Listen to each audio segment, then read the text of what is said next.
Gervonta Davis versus we Ryan had Garcia. that too. We had that too. Went through and watched it.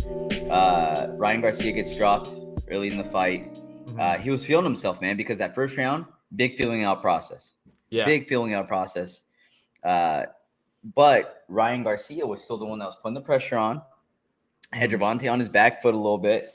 And I had read, hey, Garcia's going to want to have a faster start, right? Yeah, He's going to want to have Gervonta Davis on his back foot, which it seemed like, okay, that's where it's heading. Oh, HLB Comer says, loves the voice, too. Thank you. Yeah. Even with the terrible accents. And then you could see Gervonta Davis. I think he only threw 7 punches that first round. And you could see him just downloading information. His defense is so good. So good, man. And he keeps the left hand cocked back the entire time. Like, no matter what, like he's range finding with the right, bobbing and weaving, and pop, the left straight so fast. Yeah. And there's one where Ryan comes in and he kind of throws a left, and he kept on doing this thing where he's throwing the left hook, and then he would try to duck out and move back whenever he would throw the left hook. Got.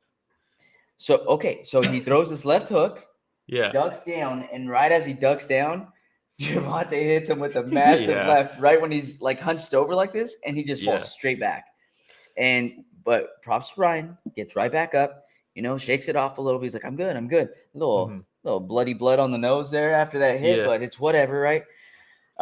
But dude, again, I was very impressed with the pressure that Ryan Garcia was putting on Gervonta the entire night. Now, after that knockdown, he was a little more hesitant. Wasn't throwing as much. He was more calculated with his approach, which is what he needed to do. But Gervonta Davis, man, I don't know what the heck he has in those gloves. Because every time he connected, you could just call him Tank for hear a reason. And tell the difference in power. And did you see the actual the shot that led to the finish? Yeah, dude. Now I saw a lot of people was that a 6-second delay. Yes, something like that. But I saw a lot of people shitting on that, and they're like, "I'm done with boxing. That was so rigged." Oh, dude, yeah, what? I'm telling you. People are ridiculous, man. I at first I was like, "What happened?" I need to see a replay. Yes, it was very sneaky. He's down, he's ducking out, and as he's backing up, boom, big shot. Yeah, big shot right to the ribs.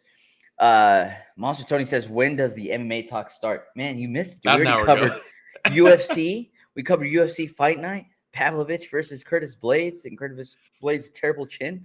We covered one Fight Night 9 with Nongo, the legendary Nongo getting knocked out by Jonathan Haggerty.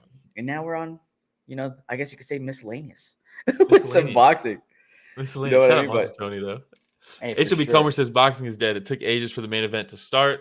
Nobody watched the fights before, and the main was fucking boring. 2 little guys. The fuck is this the best boxing has to offer? God bless the UFC. HLB Comer, I'm telling you, dude. So I reached out to one of my friends. I was like, "Hey, hit me up when the fight's about to start." And he texted me back. It's like, "It's starting now." I was like, "Okay, I'm scrambling, right? I'm going. I get my stuff ready." 15 minutes later, it starts. I see Gervonta Davis walking out with the rapper. I see all this other stuff, dude. It's taking so long. Yeah, for the fight to start. Man. They drag it out. And then, you have the national anthem. Then you have the big announcement for Gervonta Davis. And then you have the big announcement for King Ryan Garcia. Then they're taking off, their robes. And it's just such a long process. And even after Garcia gets finished, we're waiting another 10 or 15 minutes for Gervonta to be done going around and jumping on the turnbuckle. And, oh, my God, dude, it was a nightmare. Yeah, it's But tough. Solid shot by Gervonta Davis. Solid shot, man. Very good shot. Yeah, I mean, going into this would have been a pretty big upset if Ryan pulled this off. I believe it was minus 220 for Gervonta going into this, plus 170 for Garcia. I thought it should have been even wider. We were talking. One of the guys that I work with, he was a former pro boxer, and we were talking about it. And he's like, dude, there's no way Ryan pulls this off. Like, there's absolutely no way. We're all talking about it, like, dude, there's no way. And then sometimes you get the Haggerty upset over Nongo. Sometimes the favorite just styles on somebody. But I will say this, and dude, I'm telling you right now, I'm not a Ryan Garcia fan. I'm not a Ryan Garcia fan because all those body shot challenges on YouTube with YouTubers and stuff. Like I feel like a lot of his name and clout started growing from all the stuff that viral videos with Jake Paul and Logan Paul he's got a nasty left hook. He does. He starches people with that left hook. But that's he all he's came got. in undefeated. Gervonta Davis came in undefeated. Mm-hmm. They both decided, right? Both considered really good fighters, and said, let's fight each other to see who's the best. And to HOP Comer's point, this is another thing that's killing boxing, where it's taking forever for us to see the best fight the best. Yeah. Right? Errol Spence versus Crawford. When are we going to see that? We've been hearing it over and over and again. But props to Davis and props to Ryan Garcia for having the cojones to say, you know what? We're both considered some of the best. Let's see who the best between us is. Let's do it. So props to them, dude. Props to them. That's my my spiel on that. Yeah. HLB Comer says, I thought it was weird how he stood up right after the count. Like, what? Are you no longer hurt? I think he was still hurt. But I think in that moment when he's getting the count, he's already decided, like, I cannot continue. I can stand up right now, but I cannot continue. So he's just going to stay on the knee. I think that's pretty much what happens. And HLB Comer says props that they even fought, but why was it a catch weight? There was a big thing about boxing bullshit.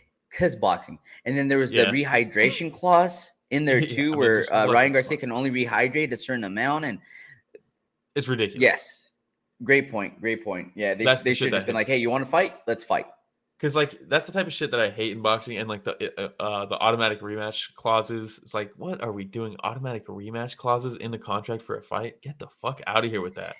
And did you hear the Oscar De La Hoya when he was talking the press conference before the fight, coked out of his mind at the press conference, and that takes his shirt off. He's like, "Have you guys seen my fake abs? Like, fuck, dude, I'm putting them out there."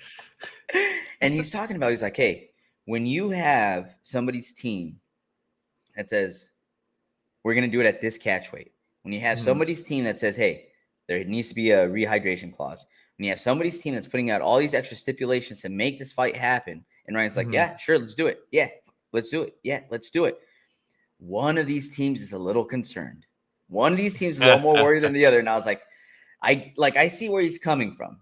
They're trying to protect their fighters, right? But man, it was I enjoyed the fight. The boxing event itself was a little bit of a That's nightmare. The thing. That's what sucks though, because the sport is good. Like the fights themselves are good. It's just everything else ruins it.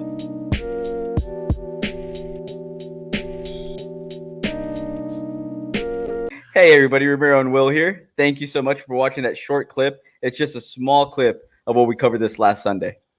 Yeah, if you want to check out the full fight card recap, the link is in the description, and it's going to be on screen at the end here. Don't forget to go back and watch our fighter interviews that we have. And don't forget to tune in live every Sunday morning at 9 a.m. Pacific, 12 p.m. Eastern, and you can join in on the fun. Yeah, don't forget to like, subscribe, hit the notification bell. It goes a long way. All right, everybody, thanks for watching that short clip from Story of the Fight.